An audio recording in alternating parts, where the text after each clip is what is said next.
Stage 1 begins the journey of the future BO2 Zombies player. They start off their journey as extremely excited because it's either their first time playing zombies or they like the previous Zombies games and they're excited for another one. Initially, they try the first map that they see, Transit. Dude, where am I? What in the world is this? After they look around the starting room, the player will locate the first door to be opened, and they'll be met with something that they don't recognize. Okay, so I guess this is the first door. Might as well just open it. So there's just a bus. Oh, we can open the doors. Oh, so we can just get on.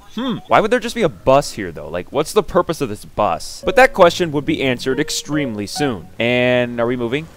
Oh my Lanta, we're moving. Yeah, I'm dead. I'm so dead. There's no way this is not a trap. But what they soon realize is it actually wasn't a trap, and this is just the way you get to the next part of the map. So somehow we can just appear at a different map after driving there. Let me just make this jump real quick. Okay. Dude, what is this map? What? I don't know. Now, the player being at a loss for words in this stage is very, very normal. It usually means that they're either one, very overwhelmed, and they'll most likely quit and just play casually the Green Run survival maps, or two, they're extremely curious and they'll try and research a lot more about Transit and BO2 zombies in general. If they chose the second one, they'll advance to stage 2.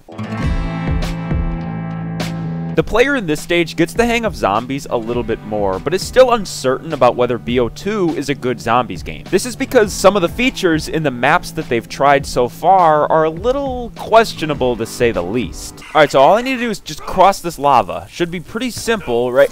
Oh my goodness. No, bro, get off me. No! Oh! Alright, so I just watched a video. This is how you do Pack-a-Punch. You just place this here. Then you have to run into town. But this stupid thing is... Open this door with a nade, and then you run in and check, and it's closed. Of course it is. Of course it's closed. Nice! Dude, I am so lost in this corn maze, and I keep getting swarmed by these... I finally have the last piece of the jet gun. This literally took me like 35 minutes. You know, this thing actually isn't that bad. It kills pretty quick. Are you serious? What just... Is that a joke? It's in this stage that the player has had enough of Transit, and they might even quit the game altogether. But most will give BO2 another chance by playing the next map in line, which is Die Rise. And they'll still be faced with that uncertainty. Bro, how long am I gonna wait for this elevator? I just want quick revive, dog, please. So I think I can drop down here. Is this right? No, of course it's not. Okay, so this must be the way to drop. Okay, so this elevator should come up, and it went down. Bro, why did it go? Although they hate these things, there are usually things that players in this stage like about Die Rise, like the Wonder Weapon. So this Wonder Weapon that I found is actually really good. It kills pretty good, and it's pretty easy to build. I cannot believe it. It's at this point that the player starts to question if BO2 Zombies is even that good, because the first two maps that they tried were not as good as they remember from BO1, or maybe they're just not having fun playing them. Some players will quit and play other games, but the ones that stick around and give it one more chance move on to stage 3.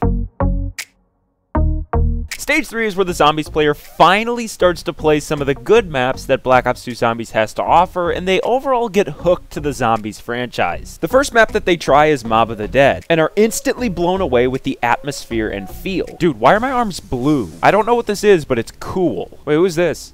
Oh, it's me! That's actually pretty cool. Next, players stumble across the dogs that they need to fill up, but probably accidentally. Okay, come here, zombie. Whoa! What the heck was that?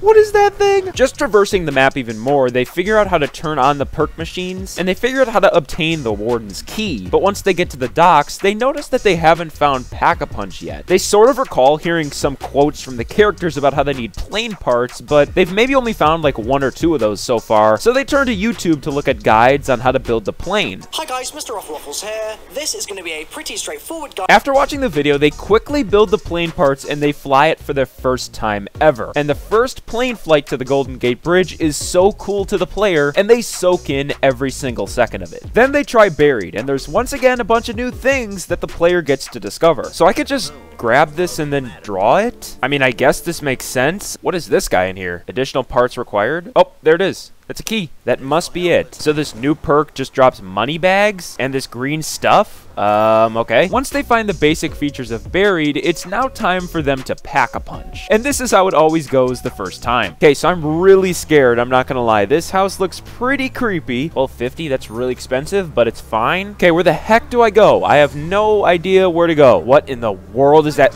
Oh my goodness. What are these things? What are these things? What are these things? I need to run away. Okay, I'm going in here. Don't really see anywhere to go. This is not good. I'm panicking right now. So a bookshelf just opens. Okay, that makes a lot of sense that bookshelf would just open. Okay, I'm just gonna keep going and drop down, and I think we're out. Okay, I think we're out. That was dumb. But once they find their way to the Pack-a-Punch, they realize that they have 0 points, and they have to repeat that process all over again. But they quickly realize that it was all actually kind of fun, so they don't mind doing it. And plus, the best is still yet to arrive for this zombies player.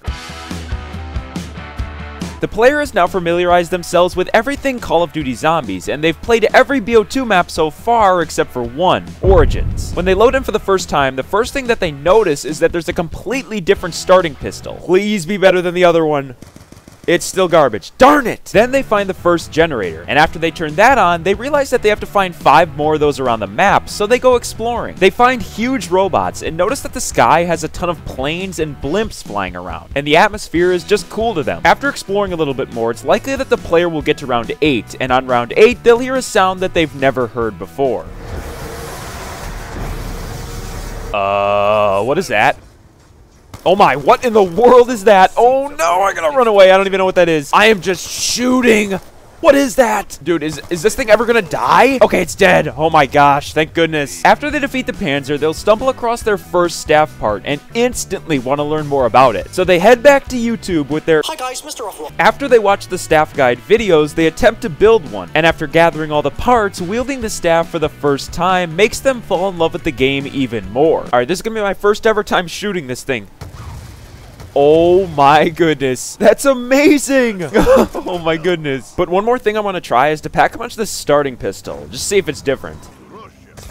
Oh my goodness, that's insane. This Zombies player is now hooked to BO2 Zombies. They try to master all the basic things about each map, including Pack-a-Punch, power, and smaller round goals like 25 or 30, and some people stay in this stage forever, but most move to stage 5 pretty quickly.